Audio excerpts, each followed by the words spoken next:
Hey, what's up, guys? Welcome back to the channel. My name's Corey. I will be your host today. It is Friday. For that, I am very, very happy. If you've watched a couple of my videos, the first one's free, but if you're on your second one or your third one, now you gotta pay, brother. Now you gotta pay, or sister, whoever you might be. I'm just a regular guy spending time with you on my lunch break, and I'm completely transparent and honest about Kratom use, about past history of substance abuse. I even talk about stealing medications and stealing pain pills from people. And I've shared stories about crawling through attics, 110-degree attics, just to drop down into a closet where I knew there was some pain medications. I'm that dude who was that twisted at one point in my life years ago on opiates. And so if you can appreciate that sort of transparency, it's a free service. You don't pay anything for it. All I ask is, do you pay with that subscription? It takes you 2 seconds. Just hit the button. You don't ever have to worry about it again. And then we just keep right on moving, right? And even if you're a person that just comes by and like, oh, this dude's cool to listen to, you know, he's got a good speaking voice, smash that subscribe button. Because I've heard that one before too. You know, I come from an entertainment background and, you know, been a musician for a lot of my life. I used to DJ, and that's one of the compliments that I always got is, dude, you got a great speaking voice. You should be like a radio DJ or something. I always heard that. So here you go. You know, even if you don't give a shit about what I'm saying, it's like, oh, this dude's got a soothing voice. Smash that subscribe button. But anyway, update on my Kratom taper. I am still at 1.5 grams. I'm happy to report that last night was significantly better. I actually slept pretty well last night, so I feel like my body is definitely starting to adjust to the 1.5 grams. It's about time for me to jump. And so what I did is, so I'm on 3 capsules right now. Each capsule is 500 milligrams, which is a half gram. So that makes the 1.5 grams. So I'll cut down to 2 capsules, which is 1 gram of Kratom. 1 gram. I'll do that tonight. On Saturday night, it's possible that I'll go ahead and just jump. I might kind of test the waters, lay down in bed, kind of see how I feel. You know, I might do that and just see what I feel like. And if I do that, then I'll go ahead and make the jump on Saturday night. My plan as of now, at least my tentative plan, is to take 2 capsules tonight, or I'm going to call it 1 gram. Take 1 gram tonight, take 1 gram tomorrow night, and then Sunday night, I'm going to make the leap. And I'm going to take no capsules, no Kratom for the day. I'm going to completely come off of it. And what I did do is, you know, trying to set myself up. And that's, you know, when you're wanting to withdraw from or come off of completely or taper from something like Kratom, a lot of times it helps to, you know, set yourself up for success, dude. You know, don't just, oh, I'm tired of doing this. You know, it's Monday night and you're like, I'm tired of doing this shit. And then you wake up Tuesday and you just don't take any more Kratom. And then come Tuesday night, or by Tuesday night, you're just like, I can't freaking do this. I can't freaking do it. And then once you realize you can't sleep, you're just like, I just can't do this. I can't do this. Set yourself up, you know, get yourself a couple of things to help. Things like magnesium, the vitamin C, the melatonin to kind of help you to relax a little bit at night. I preach about kava a little bit on here. Kava is supposed to be non-habit forming, but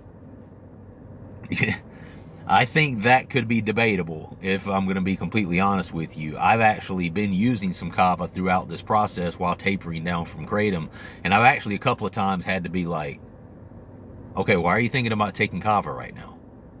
You know, because as an addict, that mindset, I mean, a lot of us, we're just always used to having something in your system. I mean, it makes me think that I could just buy myself some placebo, some sugar pills, and just as long as I was taking something, you know, and popping something in my mouth, I'd probably be good. I should try that. I really should.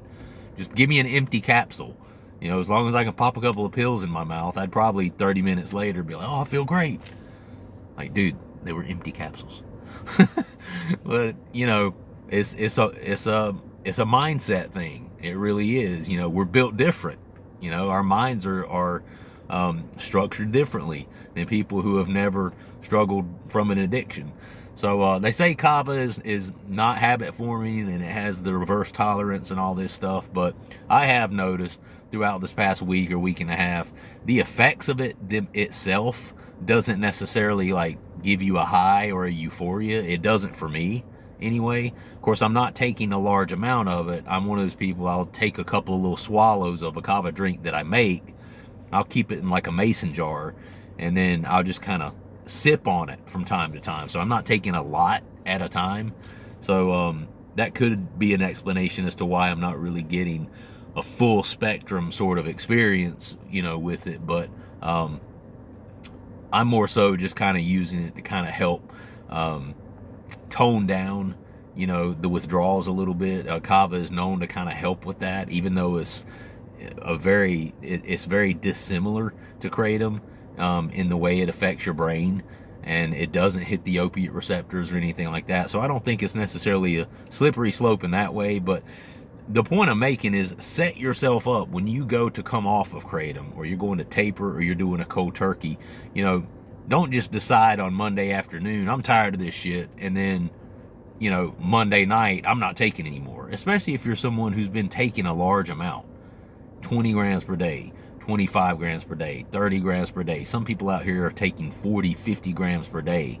I have people in the comments all the time who tell me that they've been on 40 grams plus per day. I mean, that's a pretty substantial amount. And if you just quit that, you know, if you just flip that over and you're like, I'm done, that's it, then, you know, you're probably going to have some struggles with that, with withdrawal. And if you can do it, and you are in a position in your life where you can just, you know, push through that sort of agony that you might experience from a cold turkey, if that is you, then you might go ahead and jump. You might go ahead and jump and do that, right? But if not, then you need to set yourself up with, you know, have some supplements, have some things on hand that can help you. Make sure you're changing your diet, you're eating lots of fruits and vegetables, make sure you're drinking a lot of water to help flush all those toxins out of your system.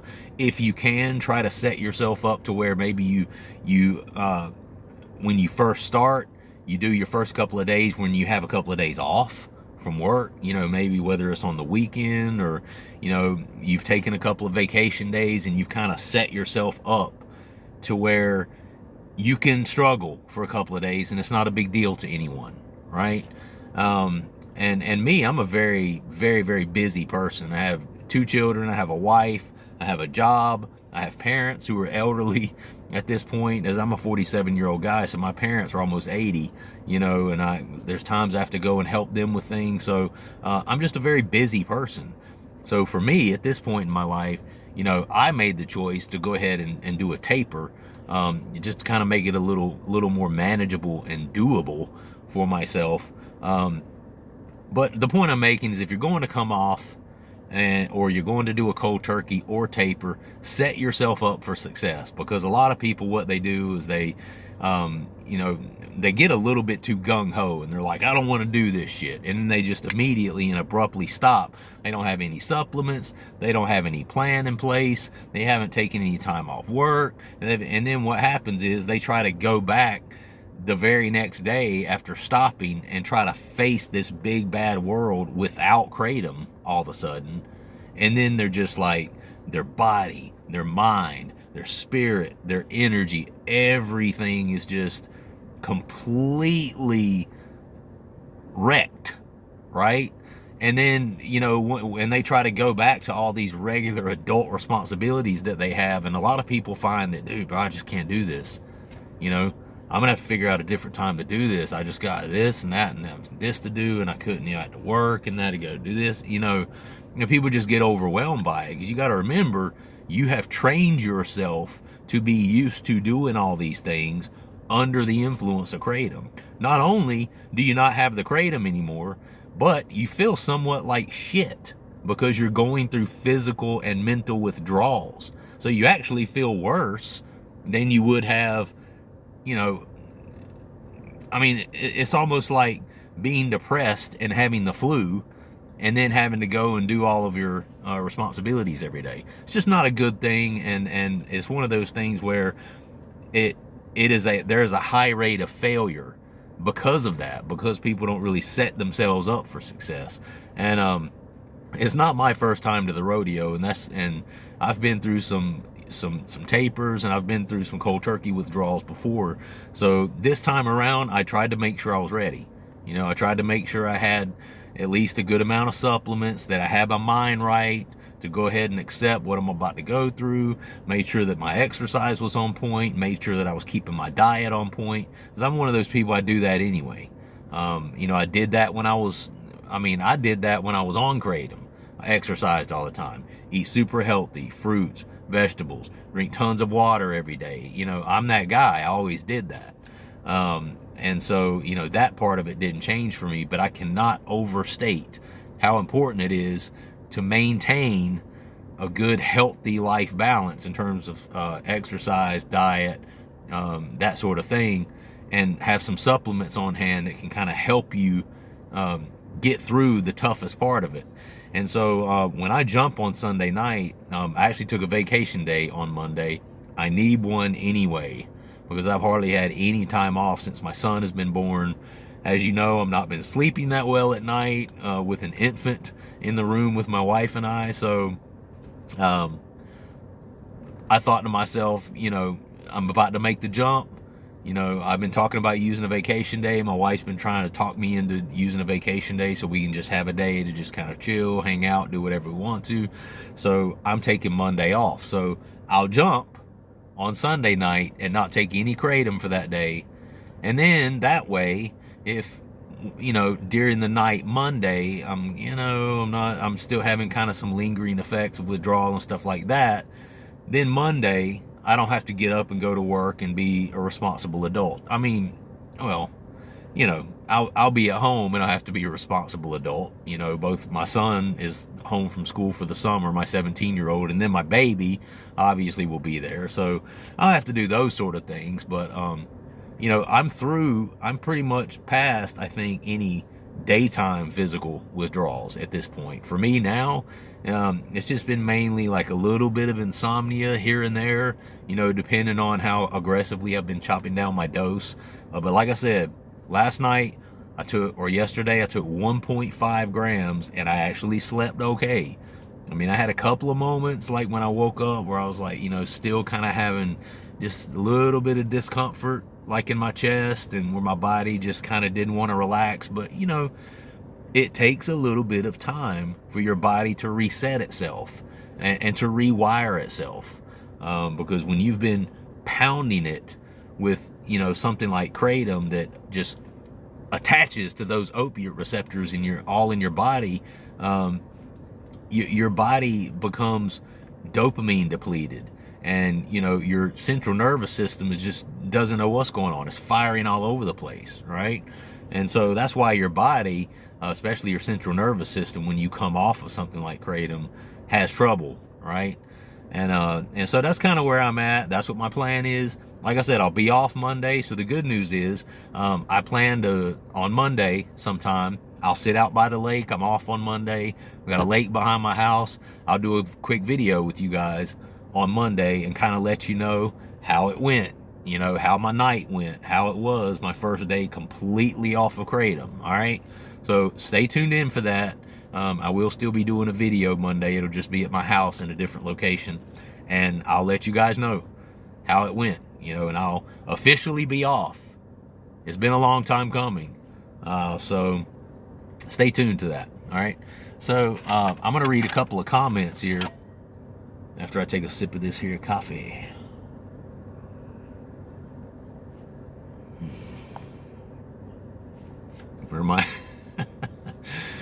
It reminds me of that movie, Elf, you know, where Will Ferrell gets, I think it's like some hot chocolate or something, he gets it, Takes a sip of it.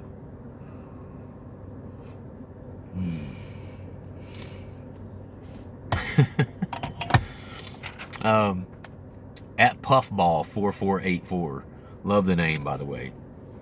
At Puffball says, Kratom ruined my gut for years. I'm just now sort of recovered. Not fully, though. It was a 3-year battle to not get sick every time I ate. But I'm thankful for that because I never got hooked. Yeah, that's an interesting comment. I'm not sure what Puffball meant specifically about, says it was a 3-year battle to not get sick every time I ate. But he said, or he or she, I'm not sure, says Kratom ruined my gut.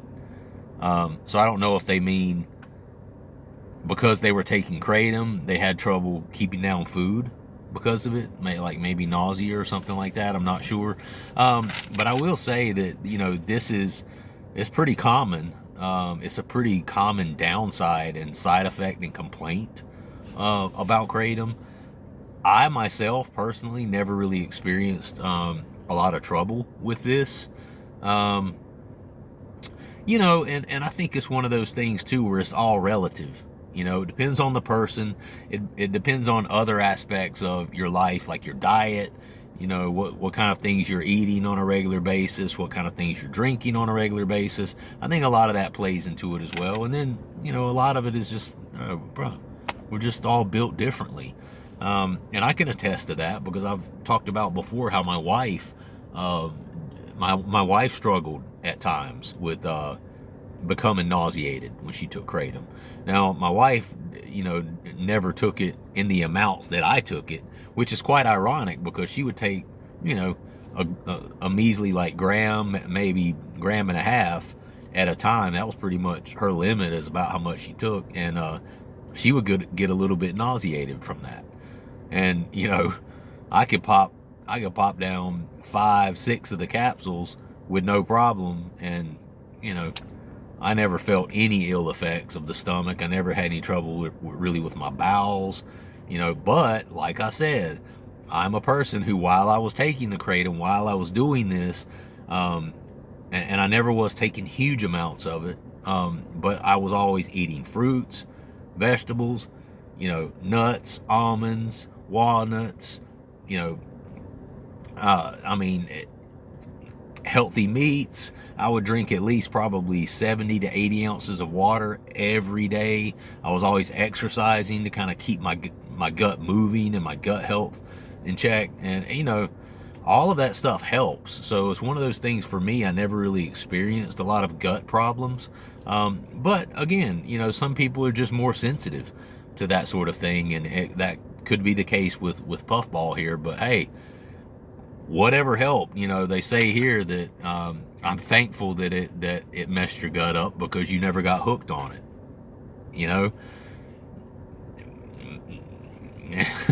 Maybe I wish it had messed with my gut a little more, because I had very, very minor, if any, side effects while taking Kratom. I didn't really have any.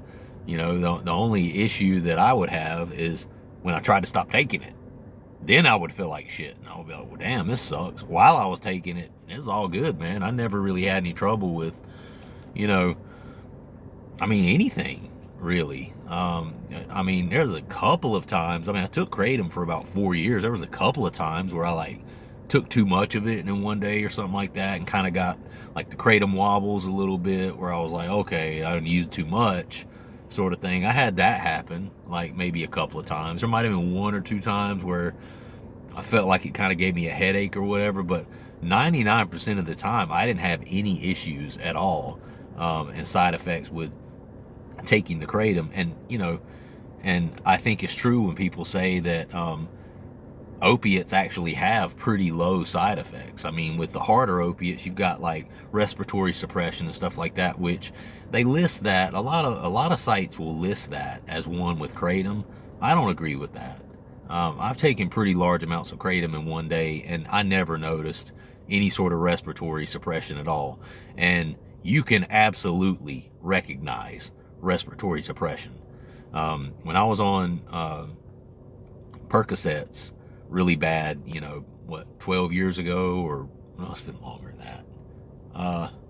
Well, it's been probably closer to 15 years at this point, but when I was on those really bad, I absolutely noticed the respiratory suppression, especially when I was taking a lot in one day. And I've talked about this before on this channel, how I had times where I would be lying in bed at night and I would notice how shallow my breath was, and was literally scared to go to sleep because I was afraid I was just going to stop breathing. Literally. I thought I was just going to stop breathing and die as a 29 or 30-year-old man, however old I was. Because my breaths would literally be like, let me see if you can hear it.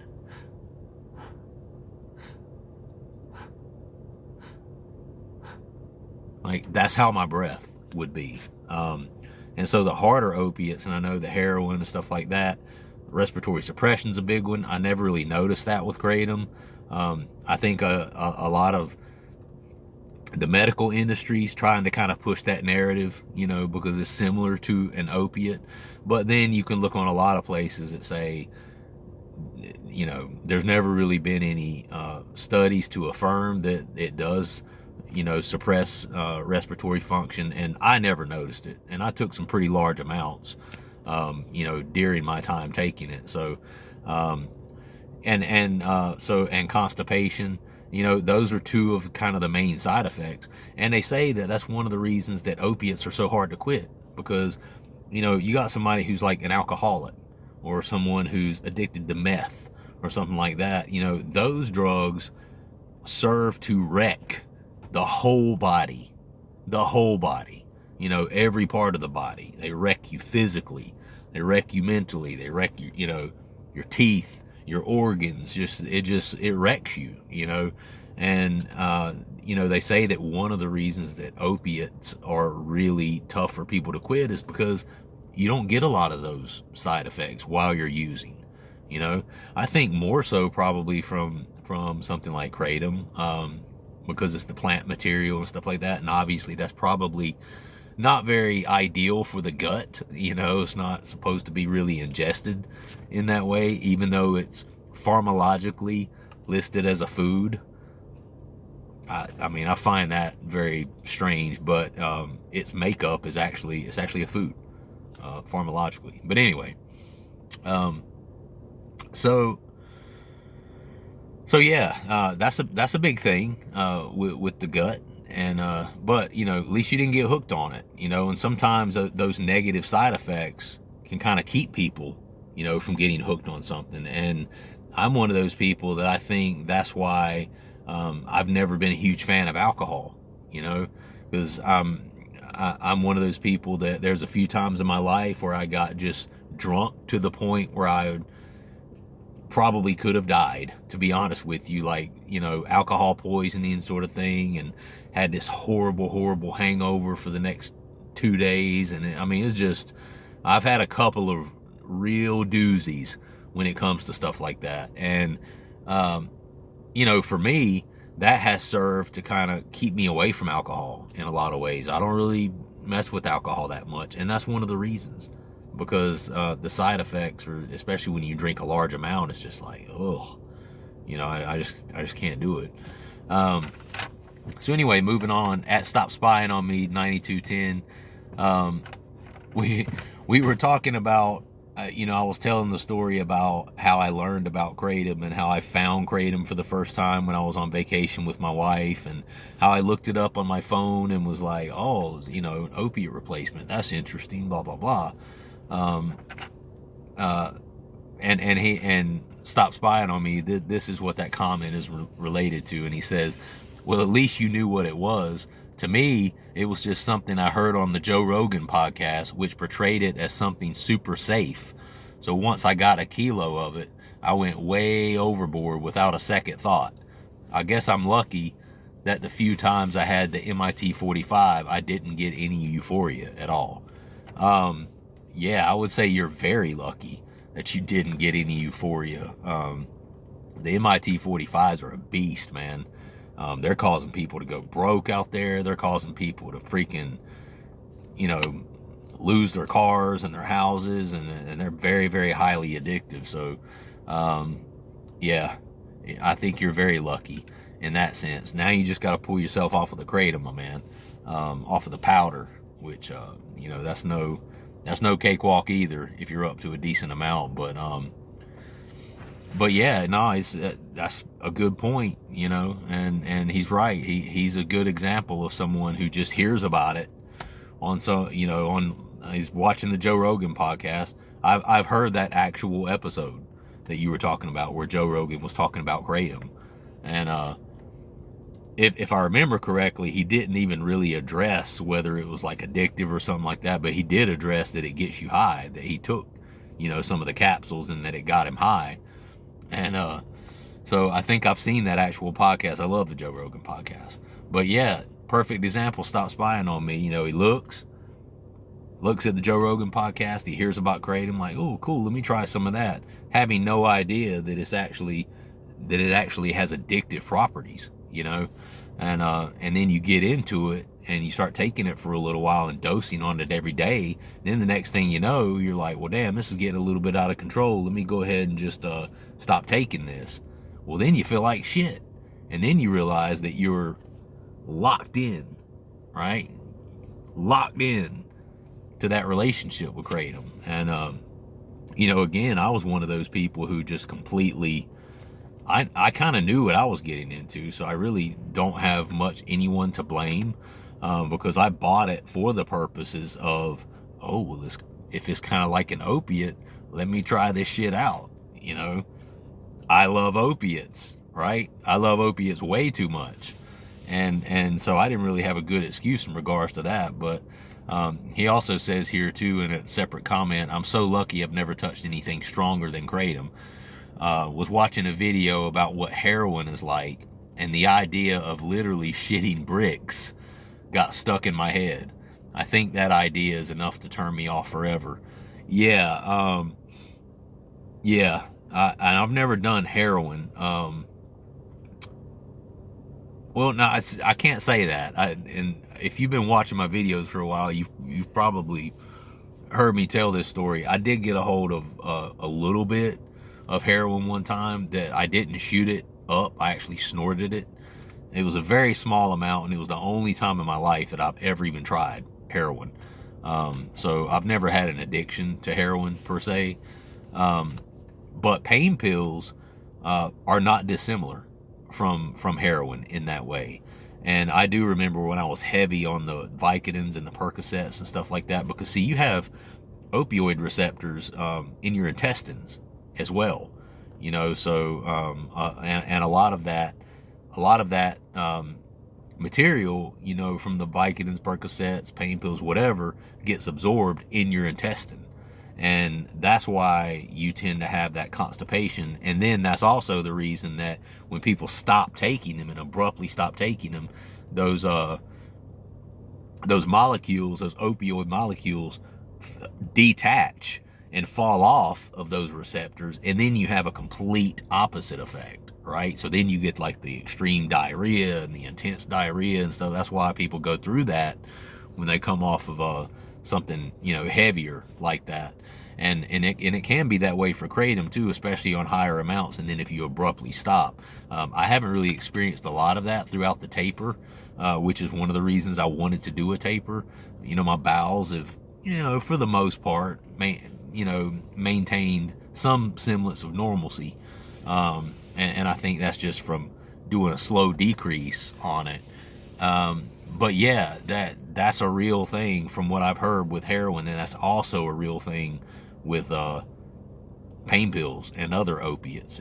They are really, really, really bad about constipating you, right? And I do remember times, this is probably, TMI. You're welcome to turn down your radio right now or turn down your phone, but there were times where I literally thought, this turd is going to split my asshole wide open all the way up to my balls. It's like, there's no way my asshole is this big. There's no way, dude. And I'm a straight guy too, so I don't roll like that. you know. No, normal size asshole over here. Normal size. Oh man, that's messed up. Please, no gay people come on here and attack me, please. That's all I need. 2023, I'm accepting of everyone and what they choose, whatever your lifestyle, whatever your sexual preferences are. I do not give a shit. I was just making a joke. All right. If you want to lay the pipe down Hershey Highway, that's absolutely none of my business. Oh man, it's Friday. I'm feeling a little frisky.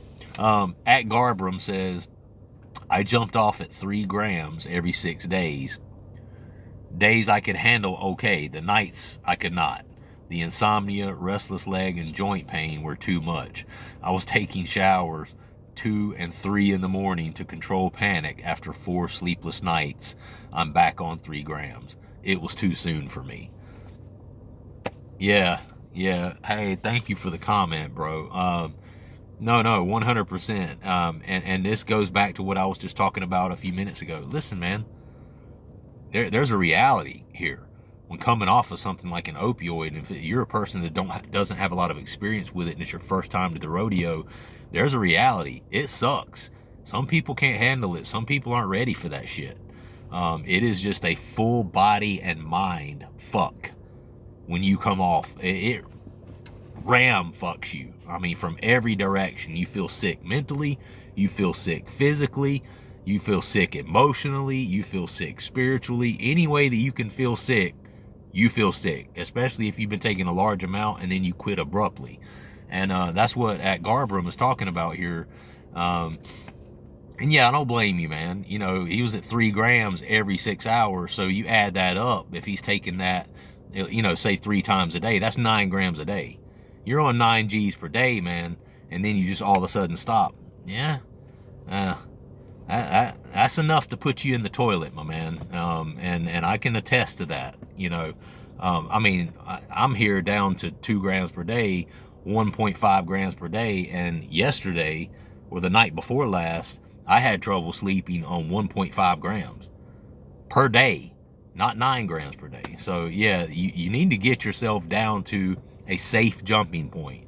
It takes some time, it takes some effort, and if you're a person who, I know this gentleman's an older guy. I think he said he was 72 years old. I love the fact that I've got a 70, dude, you're my mom's age almost. I love that. And he's watching my channel and interacting with the channel. I don't know if you're retired or whatever. Maybe it's something you can do a little later on once you get it knocked down a little more. But if you're a young person and you're working every day and you have a bunch of responsibilities and stuff, you might not want to go that route, man, because you might just end up giving in because it sucks so bad, and the next thing you know, you're back on it. Just like Garbram here says, he's back on the 3 grams. Nothing to be ashamed of, dude. It is what it is. It wasn't the right time. It was too tough. Try to knock it down more. Be methodical about it. Stick with it. We're here for support. Once you get it down to a significantly lower, then try to jump. And we'll be here to support you when that happens as well. So thank you for that, my man. At Seeking Freedom 9020 says, I say there's drug addiction and then there's opiate addiction. LOL. Yeah, we've talked about this, and I was talking about it a few minutes ago. I mean, it's known that as far as people who are able to remain sober and off of opiates, the percentage of people that are able to remain recovered and abstinent from opiates long term is significantly lower than it is for people who are on alcohol. Even like meth, cocaine, obviously marijuana, any of those, and you don't really think of opiates as being like a harder drug like that. And I'm not going to say it is harder, but it's the way it manifests, the way it makes you feel, that makes it really tough. And he's absolutely right. There's drug addiction and then there's opiate addiction. It's on a completely different playing field. And for a person who's never had an addiction to opiates, and my wife was that way. when I first started confiding in her several years back and telling her how, you know, when you go to come off of it, you take something like that all the time, the Kratom, you go to come off of it, it gives you withdrawals. You know, her thing was, oh, have you tried melatonin? Try some of this chamomile tea. You can't sleep? Try some. I was like, honey, I love you, but you don't understand. I'm glad she doesn't understand. It means she's never got addicted to opiates, right? She doesn't get it. She doesn't understand that it doesn't have anything to do with not being sleepy. It has to do with your whole central nervous system just being completely wrecked, and it won't let you sleep. The restless legs, just the insomnia in general.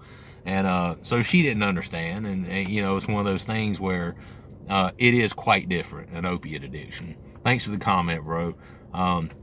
Stop Spying on Me said, if you're already getting woken up by the baby, why not just get it over with and blame it on the baby at work? Aha. Smart ass. No, I appreciate the comment, man. And I did respond to him. I said, hey, bro, I'm getting close to jumping. Patience, you know, because I'm on 2 grams. Bro, I'm way lower than you. You know, get down to 1.5 grams and then come back and talk to me and see what you say. But no, I probably could. But, you know, I said I was going to do what I was going to do. I set myself up to where it's on the weekend that I'm going to make the jump. When I make the jump, I'm going to have the following day off. So I'm going to stick with that. And he responded back. He said, oh, take your time. I was just saying the worst part of Kratom withdrawal is waking up multiple times per night and just being unable to go back to sleep. Usually it ends with me sleeping on the couch and the cat wanting treats. I'd consider some edibles if that was your thing.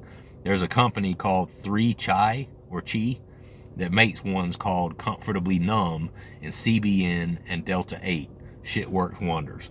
Yeah, thank you, bro. Well, I've got some real shit for that. Actually, I do have a little marijuana at the house. So, you know, I wouldn't put it past myself to maybe hit that once or twice this weekend.